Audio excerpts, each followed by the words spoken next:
ভূত দেখতে পাইছিলেন নাকি? না না, ভূত দেখতে পাইনি। ভৌতিক বলার কারণ হচ্ছে আমি ওইখানে রাতে ঘুমাবো বলার পরে। পাহাড় নাকি নদী? পাহাড়। সূর্যোদয় নাকি সূর্যাস্ত? সূর্যাস্ত। তাঁবু নাকি হোটেল? তাবু। সবচেয়ে কঠিন অভিযান? সোলো পর্বতারোহণটাই সবচেয়ে কঠিন ছিল।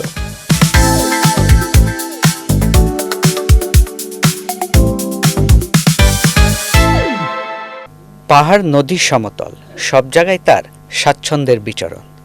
তিনি বাংলাদেশের সন্তান ইমতিয়াজ মাহমুদ। তিনি জয় করেছেন পাহাড়কে, তিনি জয় করেছেন নদীকে, তিনি জয় করেছেন সমতলকে। আজকে ৭১ পডকাস্টে আছেন ইমতিয়াজ মাহমুদ। ইমতিয়াজ মাহমুদ, আপনাকে ৭১ পডকাস্টে স্বাগত জানাই। থ্যাংক ইউ ভাই। আপনি কবে থেকে আসলে এই প্রকৃতির প্রেমী হয়ে উঠলেন, বা প্রকৃতির প্রতি যে টানটা, এটা আসলে কবে থেকে মনের মধ্যে তৈরি হলো আপনার? একটা কন্টিনিউয়াস প্রসেস ছিল, যে ধরেন শুরুতে একটু ঘোরাঘুরির অভ্যাস ছিল। তো ঘোরাঘুরি করতে করতে দেখা গেছে যে একটার পর একটা স্পোর্টস ডিসকভার করি। যে কখনো দেখা গেছে যে কাউকে সাইক্লিং করতে দেখে মনে হয়েছে যে আরে সাইকেল নিয়েও তো ঘোরা যায়। তারপরে কাউকে নদীতে দেখে মনে হয়েছে যে নদী তো বাদ পড়ে গেছে। তো এভাবেই আসলে এক এক সময় এক একটা এলিমেন্ট মাথায় চলে আসে, এভাবেই শুরু। প্রথম যে সোলো ট্রেকিংটা করেন, সেটা আসলে সেই অভিজ্ঞতাটা একটু শুনতে চাই। আর সোলোটা কি আসলে? পাহাড়ে যাওয়ার শুরুটা বেশ অনেক দিন আগে, আপনার বান্দরবন থেকেই সব কিছু শুরু। তো ওটা 2013-14 দিকে, তখন বান্দরবন যাওয়া হইতো অনেক। তো তারপরে তখন ইন্ডিয়া যাওয়া অনেক সহজ ছিল। তো ইন্ডিয়াতে তো আসলে হিমাচল প্রদেশ বিশাল, অনেক পাহাড়, হিমালয়ের একটা মেজর পার্টি ইন্ডিয়াতে। তো ইন্ডিয়াতে হচ্ছে অনেক যাওয়া হইতো। হিমাচল প্রদেশে ওখান থেকেই আসলে সাদা পাহাড়ের শুরু। তো এভাবে দীর্ঘ কয়েক বছর পাহাড়ে যাওয়ার পর আমার মনে হলো যে নিজে নিজে কিছু করতে পারি কিনা দেখি। নিজের সাথে নিজে একটা বলতে পারেন একরকম প্রতিযোগিতা নিজের সাথে, যে দেখি আমি নিজে পারি কিনা সেলফ সাফিসিয়েন্টলি।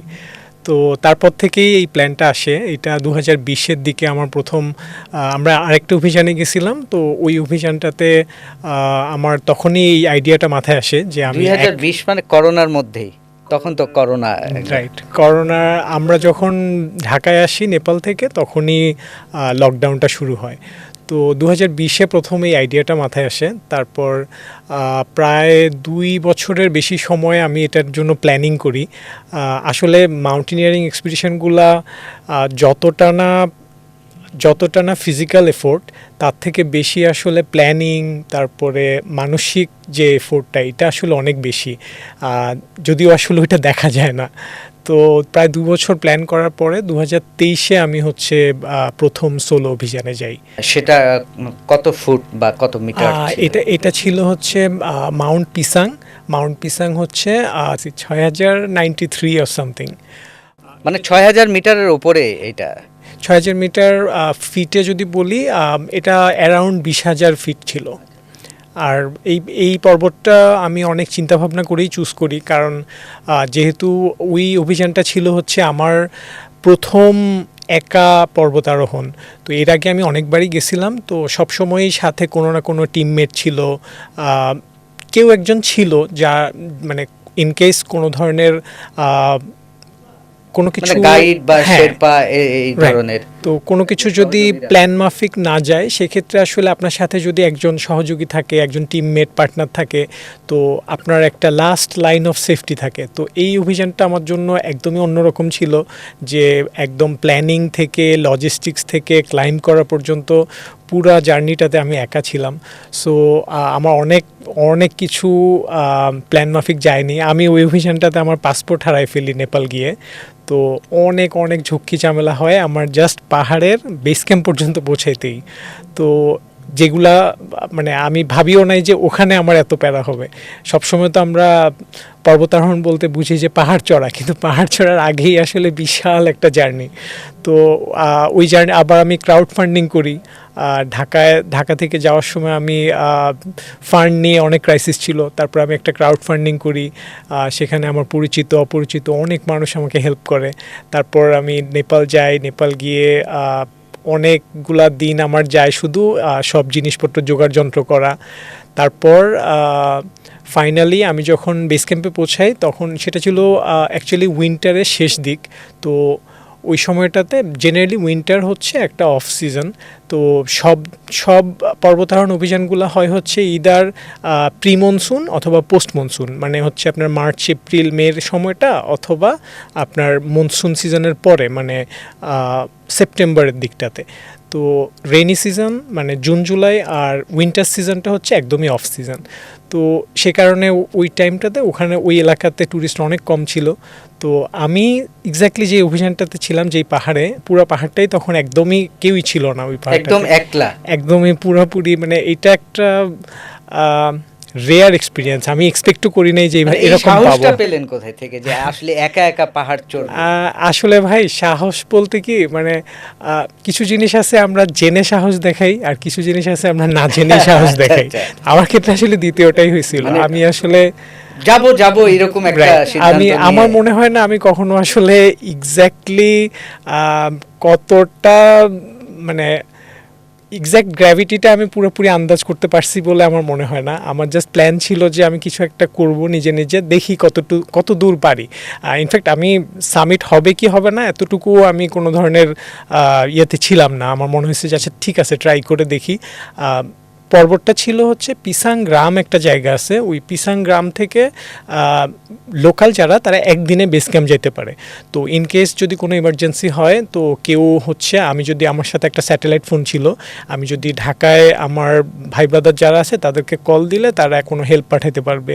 প্লাস গ্রামটা বেশি দূরে না, আর পর্বতটা ছিল হচ্ছে আপনার স্ট্রেট ফরওয়ার্ড একটা ক্লাইম। তো সব কিছু চিন্তা ভাবনা করে গেছিলাম, দেন হোয়াট এভার হ্যাপেন্স। আর একটু সামনে আগে যে পাহাড়ে ওই জায়গায় যাওয়ার পরে কি ধরনের প্রতিকূলতার সম্মুখীন হয়েছিলেন আপনি? যেহেতু আপনি একা, জি, মানে আপনি চাইলেও কোনো সহযোগিতা পাচ্ছেন না, না। যেমন ধরনের প্রকৃতির একটা তো দুর্গম একটা ব্যাপার আছেই, সেই সাথে একা একা কেউ নেই, কথা বলার লোক নেই, মানে এই যে ফিলটা, সেই গল্পটা শুনতে চাই। একাকিত্ব নিয়ে সমস্যা হয় নাই। সমস্যাটা ছিল হচ্ছে সব জিনিসপত্র, সব রেশন, যে খাবার দাবার, তাবু, তারপরে ক্লাইম্বিংয়ের সরঞ্জাম, সব কিছু তো আমার নিজেরই নিজে carry তুলতে করতে। ক্যারি করতে হচ্ছিল। তো দেখা গেছে যে প্রচুর ভারী একটা ব্যাকপ্যাক নিয়ে গেছিলাম।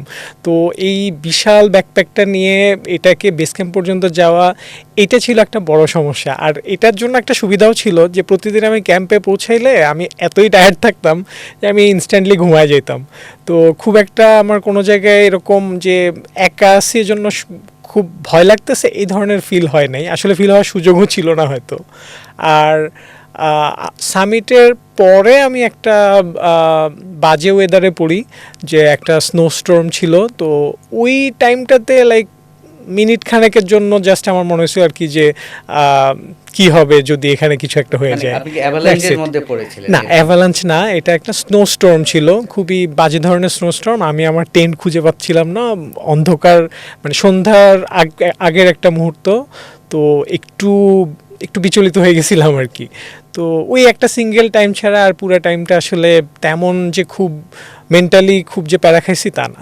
এরপরে আর কোন পাহাড়ে গেছেন এরকম একা একা?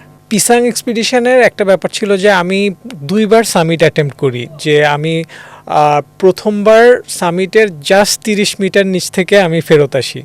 তো এইটা একটা বড় পয়েন্ট ছিল যে আমি যখন বেস ক্যাম্পে ফেরত এসে আবার যাব মাত্র 30 মিটারের জন্য, তো এই মেন্টালি এই জিনিসটাকে ওভারকাম করে সেকেন্ড টাইম আবার যাওয়া।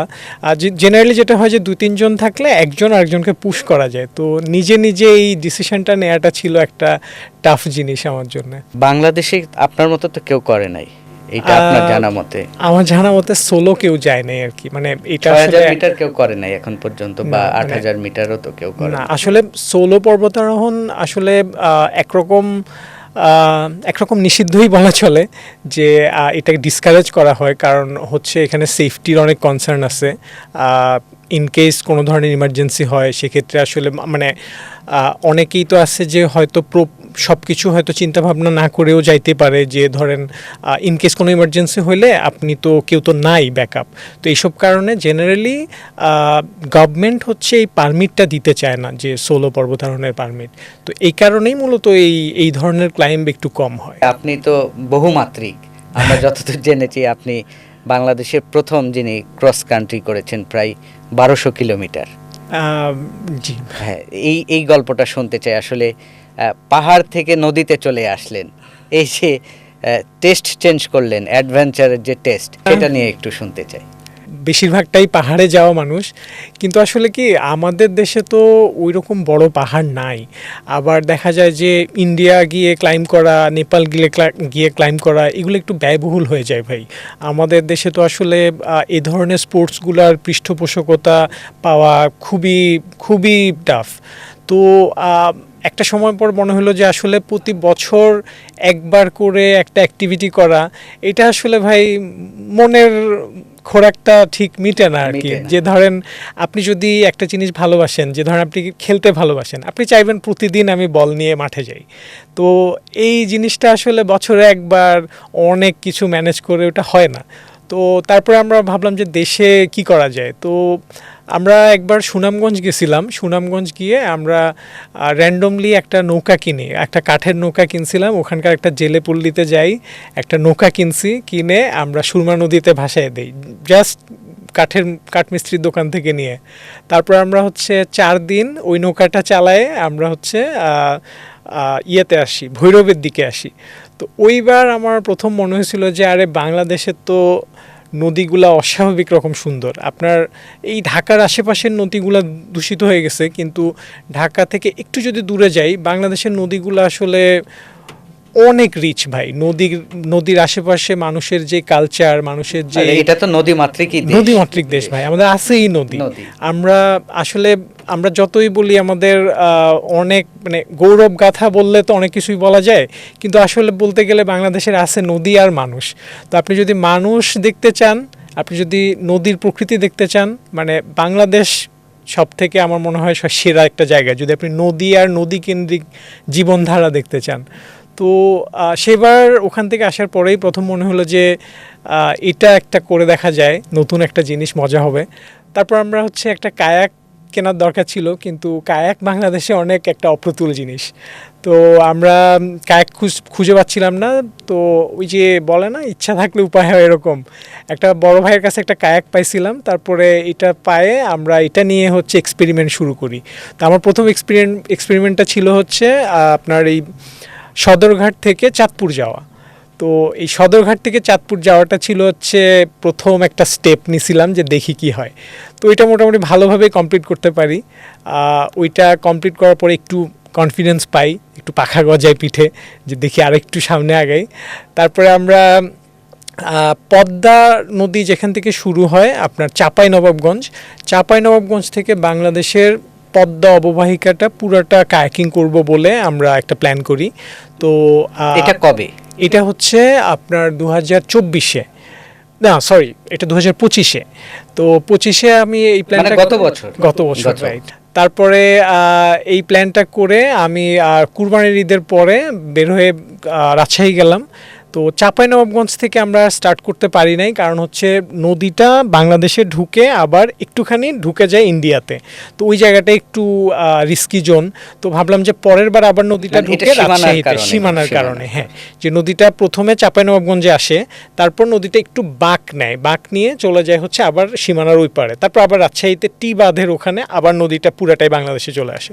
তো ভাবলাম যে ঠিক আছে, আমরা রাজশাহী থেকে শুরু করি। আমরা রাজশাহী থেকে আমি কায়াক চালানো শুরু করি। দেন 9 দিন পর আমি চাঁদপুর এসে পুরা পদ্মার যে স্ট্রিমটা এটা কমপ্লিট করি। এটা কত কিলো ছিল? এটা ছিল আমার এক্স্যাক্টলি মনে নাই ভাই, 300-র আশেপাশে, 300 কিলোর আশেপাশে, 300 কিলো, রাইট। তো এটা করতে আমার 9 দিন সময় লাগে। আর এই পুরা জার্নিটা ভাই এত রিচ একটা এক্সপেরিয়েন্স ছিল। বলেন সেই জার্নির একটা অভিজ্ঞতা বলেন। আমি যদি ছোট করে বলি যে আমার থাকার জায়গাগুলো বলি, আমি একদিন ছিলাম একটা মাদ্রাসাতে, একদিন ছিলাম মসজিদে, একদিন ছিলাম একটা জেলে পল্লীতে, একদম একটা জেলে পরিবারের ওনাদের ঘরে ছিলাম। তারপর একদিন ছিলাম ড্রেজারে, একটা যে মৈনট ঘাটে যে ড্রেজিং হয়, ড্রেজারে মানুষদের সাথে ছিলাম। তারপরে বালখেডে ছিলাম, তারপরে পরিত্যক্ত একটা বালখেডে আমি একটা রাত কাটাইছিলাম, একদম ভৌতিক দেখতে একটা বালখেড। তো ভূত দেখতে পাইছিলেন নাকি? না না, ভূত দেখতে পাইনি। ভৌতিক বলার কারণ হচ্ছে আমি ওইখানে রাতে ঘুমাবো বলার পরে তো ড্রেজারের মানুষজন আমাকে বলতেছিল যে এইটাতে মিলাদ দেওয়া হয় নাই, সো এটাতে থাকা যাবে না। পরে আমি রাতের বেলা চুরি করে ভাবলাম যে দেখি তো কি হয়, মিলাদ না দিলে কি হয়? যাই হোক, তারপরে দারুণ। খুবই ভাই মানে প্রত্যেকটা দিন আপনি জানেন না যে কি সারপ্রাইজটা আছে সামনে। যে ধরেন আপনি যদি ঢাকা থেকে কোথাও যান, আপনি যদি প্রত্যেকটা জায়গা ছক কেটে যান ঢাকা থেকে যে অমুক দিন অমুক জায়গায় থাকবো, তারপরে এটা করবো, তারপরে এটা করবো, এটা না মানে আমার কাছে মনে হয় যে এটার মজাটা একটু অন্যরকম। একদম বাঁধন ছাড়া, মানে কোনো আপনি গাইডলাইন নাই এরকম একটা, মানে আপনার রুটটা আপনাকে সারপ্রাইজ করবে, এইটা একটা অন্যরকম ব্যাপার ছিল। আর হচ্ছে আপনার বাংলাদেশের নদীর আশেপাশে যে মানুষগুলা, ট্রাস্ট মি ভাই, এনারা সব থেকে বেশি হার্ডশিপের মধ্য দিয়ে যায়। যে ধরেন এমনও মানুষ পাইছি যার কয়বার বাড়ি ভাঙছে সেটা ভুলেই গেছে। যে প্রথম প্রথম তো খুব অবিশ্বাস্য লাগতো যে যখন কেউ বলতো যে তার 4বার বাড়ি ভাঙছে, 5বার বাড়ি ভাঙছে। তারপর আমি যখন ইয়ের দিকে আসলাম, আপনার ওই যে রাজবাড়ি, তারপরে কি বলে এটা, মাদারীপুর, এইসব অঞ্চলগুলোতে আসার পরে দেখি যে কয়েকজন পাইলাম এরকম যে সে ভুলেই গেছে যে কয়বার বাড়ি ভাঙছে। তো এই মানুষগুলো এত হার্ডশিপে থাকে, কিন্তু আমি পুরা 9 দিনে একটা জায়গায়, কোনো এক জায়গায় আমার একটা বারও আমার চুলা জ্বালাইতে হয় না। আমার কায়াকের মধ্যে সব সরঞ্জাম ছিল, কিন্তু আমি ধরেন প্রত্যেকটা দিন কোনো একটা জায়গায় উঠলে কার বাসায় থাকবো, কই খাবো, কি করব, মানে মানুষের এত অমায়িক আতিথেয়তা পাইছি, মানে এইটা প্রাইসলেস ভাই। এটাই আমাদের গর্ব যে আমরা খুবই অতিথি পরায়ণ, এবং আমাদের গ্রামের মানুষগুলো এখনো অনেক মন খুলে মানুষকে আপ্যায়ন করে। এই যে ভাবনা বা সরলতার যে জায়গাটা, সেটা সত্যি আমাদের প্রশংসার একটা বিষয়। আমরা একটু তারপরের গল্পে চলে আসি। সেটা হচ্ছে যে ক্রস কান্ট্রিটা আপনি করলেন, অর্থাৎ সেটা কোথায় থেকে শুরু করলেন এবং শেষ করলেন কোথায়, সেই গল্পটা শুনি। ক্রস কান্ট্রিটার ব্যাপার হচ্ছে ভাই, আমার কাছে পদ্মার অভিযানের পর আমার কাছে মনে হলো যে ভাই বাংলাদেশের নদীর যে রুটটা, এই রুটটা তো একদম বাংলাদেশের এক প্রান্ত থেকে আরেক প্রান্তে যাওয়া সম্ভব। যে আপনার তেঁতুলিয়ার যে জায়গাটা, তেঁতুলিয়া থেকে ডিরেক্ট কোনো নদী নাই, কিন্তু তেঁতুলিয়ার পাশে নীলফামারী জেলা দিয়ে ঢুকে হচ্ছে তিস্তা নদী, যেখানে আপনার তিস্তা ব্যারেজ। তো আমি তিস্তা ব্যারেজ থেকে কায়াক চালানো শুরু করি আর শেষ করি হচ্ছে তিস্তা থেকে ধরে তিস্তা নদী পুরাটা চালায় এসে আমি নামি হচ্ছে ব্রহ্মপুত্রে। এটা হচ্ছে রংপুর জেলা আর গাইবান্ধা জেলার মাঝখান দিয়ে ব্রহ্মপুত্রে আসি। তারপর ব্রহ্মপুত্র ধরে আমি পুরাটা চালায়ে চলে আসি হচ্ছে পদ্মায়, এটা হচ্ছে আপনার ওই যে দৌলতিয়া ঘাটের ওখানে। তারপরে পদ্মা ধরে পুরাটা চালায়ে চাঁদপুর এসে মেঘনা নদী, তারপর মেঘনা চালায়ে ধরে একদম বঙ্গোপসাগর, তারপর বঙ্গোপসাগরের পাশ দিয়ে একদম টেকনাফ পর্যন্ত। এটা কত সালে করলেন, কোন সময়টাতে? এইটা ছিল হচ্ছে আপনার 2025-এর ডিসেম্বরে আমি স্টার্ট করি আর শেষ করি হচ্ছে 26শে ফেব্রুয়ারিতে। আর সময়টা ছিল হচ্ছে শীতকালের শুরুর দিকটা। তখন তো মোটামুটি শান্ত থাকে নদী। আমার এখানে আসলে প্ল্যানিংয়ে কয়েকটা জিনিস মাথায় রাখতে হয়েছিল। যে ধরেন বাংলাদেশের নদীগুলো তো হচ্ছে বিভিন্ন জায়গায় বিভিন্ন ক্যারেক্টারিস্টিক। যে আপনার উপরের দিকে যে নদীগুলা, যে ধরেন তিস্তা, এটা তো খরার জায়গা, যে আপনার নদীতে পানি শুকায় যায় শীতকালে। তো দেখা যায় যে খুব বেশি শীতকালে যদি শুরু করি তাহলে আমি উপরের দিকে পানি পাবো না। অলরেডি আমি যখন শুরু করছিলাম তখনও বহু জায়গায় আমার পানিতে নেমে কায়াক টানতে হয়েছে। মানে তিস্তা অঞ্চলের মানুষের দুঃখই আসলে এইটা, যে নদী খনন হয় না, নদীর কোনো গভীরতা নাই। তো ওইটা আরেকটা স্টোরি। আবার নিচের দিকে আসলে নদীগুলা অনেক আপনার উথাল পাথাল হইতে থাকে। তো ভরা বর্ষায় বেশি পানির সময় ওইটা আবার একটু রিস্কি। আবার আসছে আপনার সমুদ্রের সাইড। তো আমি এমন একটা সময় চুজ করতে হয়েছে যখন উপরেও পানি থাকবে, আবার চালায় নিচে আসতে আসতে নিচেও একটু শান্ত হয়ে যাবে। তো আমি শুরুটা করছিলাম সম্ভবত ডিসেম্বরের শুরুর দিকে স্টার্ট করছিলাম। তারপরে যখন আমি কক্সবাজার সাইডে আসছিলাম ততদিনে অনেকটাই শীতের দিকে চলে আসছে সিজন। তো আমার কক্সবাজারের দিকেও খুব একটা অসুবিধা হয় নাই। কতদিন লাগলো এই অভিযান করতে? 48 দিন। 48 দিন নদীর মধ্যেই ছিলাম। মানে কি দেখলেন আসলে আমাদের নদীগুলো এখন কি অবস্থা? আপনি তো রিসেন্ট মানে গত বছরই দেখেছেন, আমাদের নদীগুলো আসলে কেমন আছে? নদীগুলোর অবস্থা খুবই খারাপ, এক কথায় বলতে গেলে খুবই খারাপ। আমরা তো এখন বুড়িগঙ্গা দেখি, তুরাগ দেখি, তারপর ওই পাশে আরেকটা কি আছে ধলেশ্বরী দেখি। তো এই নদীগুলার এখন যে অবস্থা, বাকি নদীগুলো আসলে ওই পথেই হাঁটতেছে। তো আপনার ধরেন আমি ওই যে তিস্তার কথা যেটা বলতেছিলাম, তিস্তা নদীর আশেপাশে, তিস্তা নদীর ওই পোর্শনটুকুতে আমার সময় লাগছে 7 দিন। 7 দিনে আমি যতগুলা জায়গাতে গেছি, যতগুলা মানুষের সাথে দেখা করছি, প্রত্যেকটা মানুষের একটাই কথা যে সরকার নদী খনন কবে করবে, আমি কি নদীর জরিপ করতে আসছি নাকি, তারপরে সরকারের কাছে আমি তাদের কথা কিছু বলতে পারবো কি না, তারপরে মানে প্রত্যেকটা মানুষের ইয়া হচ্ছে যে নদীটা মরে যাইতেছে, নদী যদি মরে যায় তারাও হচ্ছে তাদের তাদের লাইফ সাপোর্টই হচ্ছে নদী ভাই। মানে আমাদের দেশের নদী পাড়ের মানুষের যে জীবনযাত্রা, এটা আসলে আমাদের এই শহরের আমাদের যে লাইফস্টাইল, এটা থেকে এতই দূরে, আমরা আসলে কল্পনা করতে পারি না মানুষ আসলে নদীর উপর কতটা ডিপেন্ডেন্ট। যে আপনার তার দৈনন্দিন যে খাবার, যে বাড়ির মানুষজন কি খাবে কি না খাবে, তারপর সে কই থাকবে, তার জীবন জীবিকা, ছেলে মেয়েদেরকে কীভাবে পড়াবে, সব কিছু কিন্তু নদীর উপর ডিপেন্ডেন্ট। আমরা তো নদীমাতৃকই দেশ, নদীমাতৃক দেশ, নদীতেই আমাদের আসলে সবকিছু। এই জায়গাটাতে আসলে তিস্তার পাড়ের মানুষের সমস্যা নদীর হচ্ছে, নদী নাই আসলে, নদী ডেড। প্রতি বছর বছর নদী এমনভাবে মানে এত পলি আসতেছে, এত চর জাগতেছে যে নদীর ইয়াটা আমি জানি না 10 বছরের মধ্যে ওইটা মানে ওরা মানুষজন এরকম দেখাচ্ছিল যে অমুক জায়গায় নদী ছিল যে আরও 2 কিলোমিটার 3 কিলোমিটার দূরে, এখন নদী চলে আসছে ছোট হইতে হইতে হইতে একদম খালের মতো হয়ে গেছে। আর এরপরে আমি যখন নিচের দিকে আসলাম, যে আপনার ধরেন শরীয়তপুর, মাদারীপুর, এই জায়গাগুলা, যে নদী এখানে অনেক ভাঙতেছে, যে মাইলের পর মাইল কোনো ধরনের আপনার বাঁধ বা ব্লক এই ধরনের কোনো কিছুই নাই। তো এমনও অনেক অনেক মানুষ দেখলাম যে একটা বাড়িতে আমি ছিলাম, ওই বাড়িটা এরকম যে মানে আমার মনে হয় মাসখানেক আমি জানি না মাসখানেকের মধ্যেই ওই বাড়িটা ভেঙে যাওয়ার কথা।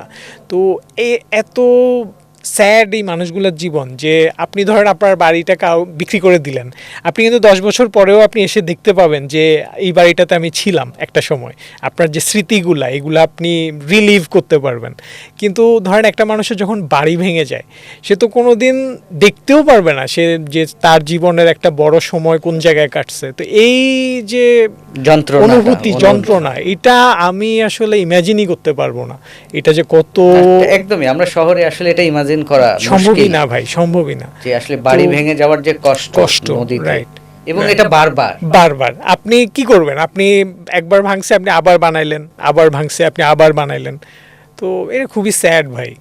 তারপরে আপনার এই দিক থেকে যখন আমি ঢাকার দিকে ঢুকলাম, ঢাকার দিকে নদীরগুলোর অবস্থা তো ভাই বলাই মানে এটা কি বলবো আমি জানি না। মানে আমি এই অভিযানে তো যদিও আমি বুড়িগঙ্গা টাচ করি নাই, কিন্তু আমি ওই যে সদরঘাট থেকে যখন আমি চাঁদপুর যাই, সেবার আমি হচ্ছে বুড়িগঙ্গা ধরেই আমি নামি।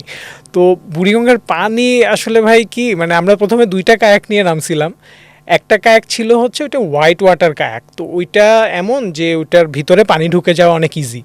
তো ওইটার ভিতরে একটা লঞ্চ যাইতেই একটা পানি ঢুকে গেল, তো মনে হচ্ছে যে মানে শরীরের ওই পার্টটুকু কাইটে ফালাই দেই এরকম, মানে এত খারাপ অবস্থা পানির। তো মানে ঢাকার আশপাশের নদীগুলার যে কি অবস্থা, মানে এটা আসলে ভাষায় কেমনে বলবো আমি জানি না। আসলে আমাদের নদী না বাঁচলে তো আমাদের শহরও বাঁচবে না, কিছু আমাদের লাইফ লাইনই তো নদী। আসলে এটা নিয়ে আমাদের আরো ভাবা দরকার। একটু পরপর গেলেই দেখা যায় যে সবগুলা আপনার ওই যে ড্রেনেজের লাইন, মানে এত বিশাল করে শহরের ময়লা পড়তেছে আনট্রিটেড, কোনো ধরনের ট্রিটমেন্ট নাই, যে সব কিছু মানে কোনো মানে এটা যে একটা চিন্তার জায়গা থাকতে পারে এই জায়গায়, এটা যে একটা দায়িত্বের মধ্যে পড়ে, এটাও মনে হয় যে কোনো নাই, ভাবনা নেই না। আর দখল, বালি উত্তোলন, এইগুলা তো ভাই অন্যই ইস্যু, এগুলা তো আর কি বলবো না। আসলে আপনি যদি এত কাছ থেকে নদী না দেখলে আসলে এই ফিলটা হতো না, তাই না? তো আপনি তরুণদেরকে কি বলবেন যে আসলে নিজের দেশ সম্পর্কে জানা, বা এই বিষয়টা নিয়ে আসলে আপনারাই তো দেশ চালাবেন, তাই না আগামীতে, বা আপনাদের মতো যারা তরুণ আছে তারা যদি নদী, এই দেশের পরিবেশ, বাতাস নিয়ে যদি না ভাবে, তাহলে ভাববে কে? আসলে তাদেরকে কি বলবেন? ভাই আসলে কি মানে আমরা যতই মানুষকে মোটিভেট করার চেষ্টা করব, যে যতই আমি আপনাকে বলি যে ভাই নদী রক্ষা করতে হবে, নেচারকে বাঁচাইতে হবে, বা এটা করতে হবে ওইটা করতে হবে, এই জিনিসগুলো না ভাই মানে ওইভাবে ফিল করা যায় না যতক্ষণ না আমি নিজে ওই জায়গাটাতে যাই। তো আমি আসলে বলবো যে ভাই কিছু করার দরকার নেই, জাস্ট একটু ঘর থেকে বের হয়ে আমরা দেশটা দেখি। আমাদের একটা কমন টেন্ডেন্সি থাকে যে ঘুরতে যাওয়া মানেই কক্সবাজার যাওয়া, বান্দরবন যাওয়া, এখানে যাওয়া নোন স্পটগুলোতে, কিন্তু আমি বলবো যে ভাই মাদারীপুরও একটা ভালো জায়গা হতে পারে ঘোরার, যদি আপনি জানেন যে কিভাবে একটা একটা জায়গার নর্মাল একটা জায়গাতেও কিন্তু আপনি ওই অ্যাডভেঞ্চারের ফিলটা পাইতে পারেন। তো আমি বলবো যে ভাই আপনি কক্সবাজার না গিয়ে আপনি মাদারীপুর যান, শরীয়তপুর যান, আপনি নড়াইল যান, নাটোর যান। এই জায়গাগুলোতে গেলে যত বেশি মানুষ পরিবেশের কাছে যাবে তত বেশি মানুষ নিজের ভেতর থেকেই আসলে ওই উপলব্ধিতে হবে যে আমি যে একটা কাজ করতেছি, আমি যে একটা প্লাস্টিক ইউজ করতেছি, আমি যে একটা ওয়ান টাইম একটা পানির বোতল খাইলাম আর ছুঁড়ে ফেলাই দিলাম, এইটার যে কনসিকুয়েন্সটা কী হতে পারে এটা আসলে ওই মানুষটা যখন যাবে ওই জায়গাটাতে তখন আর তাকে বলে দিতে হবে না।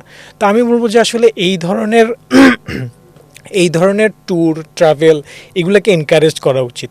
আর আমি যদি স্পোর্টসের সেন্সে বলি, স্পোর্টস তো ভাই বিশাল জিনিস। আমাদের মতো এই নদীমাতৃক দেশে ওয়াটার স্পোর্টসের প্র্যাকটিস করার জন্য কি আমাদের জায়গার অভাব আছে? আপনি ঢাকা থেকে 1 ঘন্টা ড্রাইভ করে আপনি নদী পাইতেছেন। তো এইখানে আমাদের ছেলে মেয়েদের কথা হওয়ার কথা ছিল বড় বড় ওয়াটার মানে স্পোর্টস, নদীর শেরপা হওয়ার উচিত আমাদের। হ্যাঁ, যেমন হিমালয়ের পাশে যারা থাকেন তারা পাহাড়ে উঠে, আমরা যেমন নদী মাতৃক, আমাদের কয়েক শত নদী আমাদের দেশে, আমরা তো নদীর শেরপা হওয়া উচিত, কিন্তু আমাদের নদীতে অ্যাচিভমেন্ট, ওয়াটার স্পোর্টসে আসলে আমাদের দেশে কোনো অ্যাক্টিভিটিই নাই। স্পোর্টস আসলে কিভাবে ইম্প্যাক্ট ফেলে আমি যদি একটা ছোট্ট উদাহরণ দিই ভাই, যে ধরেন কয়দিন আগে একটা ম্যাচ হইলো আর্জেন্টিনা আর কাবো ভার্ডে একটা দেশ। তো কাবো ভার্ডে হচ্ছে একটা আইল্যান্ড নেশন। তো এই দেশটা সম্পর্কে কিন্তু এটা ইন্টারন্যাশনাল নিউজে নাই, এটা কোনো জায়গায় নাই যে এটা মানুষ চিনেই না। কিন্তু এই একটা ম্যাচের পরে, যে ওদের ফার্স্ট ম্যাচ ছিল এটা আর্জেন্টিনা ভার্সাস কাবো ভার্ডে, এই একটা ম্যাচের পরে আমি কয়েকদিন একটা ভিডিও দেখতেছিলাম যে কাবো ভার্ডের গুগল সার্চ একদম এরকম থেকে এরকম হয়ে গেল, যে হঠাৎ করে মানুষ যে কাবো ভার্ডে, এটা তো শুনলাম না, এই দেশটা খুঁজি, এটা আবার কোথায় আছে, এটা কই থেকে। তো দেখেন একটা স্পোর্টসের মাধ্যমে কিন্তু একটা বিশাল একটা দরজা খুলে গেছে, জানলো মানুষ। তো এই জিনিসগুলার আসলে আমরা তো দেখা যায় যে সোশ্যাল মিডিয়া অনেকেই বলে যে এটা করে কি হবে, ওইটা করে কি হবে, যে দেশের নাম এক জায়গায় রিপ্রেজেন্ট করতেছে একজন মানুষ, তো আমরা সাধারণত বলি যে এটা দিয়ে কি হবে। কিন্তু এই জিনিসগুলার আসলে একটা সুদূর প্রসারী ইম্প্যাক্ট আছে ভাই। তো স্পোর্টস জিনিসগুলা হচ্ছে কি দেশের একটা ব্র্যান্ডিং। এখন আমাদের দেশে তো আসলে আমরা দেশটাকে ব্র্যান্ডিং করতেও পারি না, প্লাস আমরা আমাদের কোনটা সম্পদ, কোনটাকে আমার মানুষের কাছে উপস্থাপন করতে হবে, এটাও আসলে আমাদের বুঝতে হবে যে আমাদের নদীগুলা আমাদের একটা সম্পদ ভাই। নদী কেন্দ্রিক ট্যুরিজম বলেন, নদীকে ট্রান্সপোর্ট হিসেবে ইউজ করা যায়, নদীর আশেপাশে যে ন্যাচারাল রিসোর্স এগুলাকেও তো যদি দায়িত্ব জ্ঞান নিয়ে এগুলাকে ইউজ করা যায়, এটা কিন্তু হিউজ রিসোর্স ভাই। একদম একদম, আসলে এগুলো আমাদের সম্পদ, আমরা ঠিকমতো আসলে ব্যবহারই করতে পারছি না। আমরা পাহাড়ে ছিলাম, নদীতে আসলাম, এবার সমতলের গল্প শুনবো। আপনি খুব রিসেন্টলি একটি দেশ ভ্রমণ করে এসেছেন এবং সেই দেশটি রাউন্ড দিয়েছেন একদম পুরো দেশটাকে সাইকেলে। সমতলের গল্পটা শুনবো, আমি নাম বললাম না দেশটা, আপনার মুখ থেকে শুনতে চাই। আসলে ভাই এই প্ল্যানটা একটা ঝটিকা প্ল্যান বলতে পারেন। আমরা হঠাৎ করে ভাবলাম যে সাইকেল নিয়ে অনেকদিন বের হওয়া হয় না, তো সাইকেল নিয়ে কিছু একটা করি। তো তারপর মাথায় আসলো যে শ্রীলঙ্কা দেশটা সম্পর্কে অনেক কিউরিওসিটি ছিল সবসময়ই। তো আমরা হচ্ছে শ্রীলঙ্কা যাই, শ্রীলঙ্কার পুরা বর্ডারটা আমরা হচ্ছে সাইকেলে কমপ্লিট করি। যে আপনার শ্রীলঙ্কার 3টা ফার্দেস্ট পয়েন্ট, মানে সর্বদক্ষিণ, সর্ব উত্তর, পূর্ব পয়েন্ট, এই 3টাই আমরা টাচ করি। পুরো বর্ডারটা গোল করে ঘুরে আসি। আমরা কলম্বো থেকে স্টার্ট করি, কলম্বো থেকে পুরো বর্ডারটা হচ্ছে 1500 কিলোমিটার প্রায় অলমোস্ট। তো এটাতে আমাদের সময় লাগে হচ্ছে 19 দিন। তো এটা খুবই রিসেন্টলি আসছি, এখনও আসলে কাউকে জানানোও হয় নাই। আমরাই জানলাম, 71 পডকাস্টেই প্রথম জানবে মানুষজন যে আপনি। এটা কত কিলো ছিল বললেন? এটা ছিল ভাই অ্যারাউন্ড 1500 কিলোমিটার। 1500 কিলোমিটার আপনি সাইকেলেই ভ্রমণ করেছেন। রাইট, আমরা দুজন ছিলাম, আমি আর আমার একটা ফ্রেন্ড সুবা মুবাশিরা, আমরা হচ্ছে দুজন মিলে গত মাসেই আমরা স্টার্ট করি। জিনিসটা প্রচণ্ড গরম ছিল, এই টাইমটা আসলে সাইক্লিংয়ের জন্য ভালো টাইম ছিল না, মানে গায়ে ফোস্কা পড়ার মতো গরম ছিল। তো এটাই আমাদের মেইন সমস্যা ছিল। বাট শ্রীলঙ্কা খুবই অসাধারণ একটা দেশ ভাই। ওইখানে আমার একটা জিনিসই সবচেয়ে মজা লাগছে যে মানে যেরকম মানুষই হোক, লাইক আপনার একদম শিক্ষিত মানুষ, অশিক্ষিত মানুষ, সব মানুষের মধ্যে একটা ক্লিনলিনেসের সেন্স ছিল, যে রাস্তাঘাট এত ক্লিন, এত পরিষ্কার, প্রত্যেকটা ট্যুরিস্ট স্পট না, র্যান্ডম জায়গাও। তো এই জিনিসগুলো আমার অনেক ভালো লাগছে। আর ওদের মধ্যে একটা দেখলাম যে মানে একদম অটো রিক্সার ড্রাইভার পর্যন্ত এটা চিন্তা করে যে কেউ একজন আমার দেশ দেখতে আসছে, সো আমার ওর সাথে ভালো ব্যবহার করতে হবে যাতে শ্রীলঙ্কাতে আরও মানুষ আসে।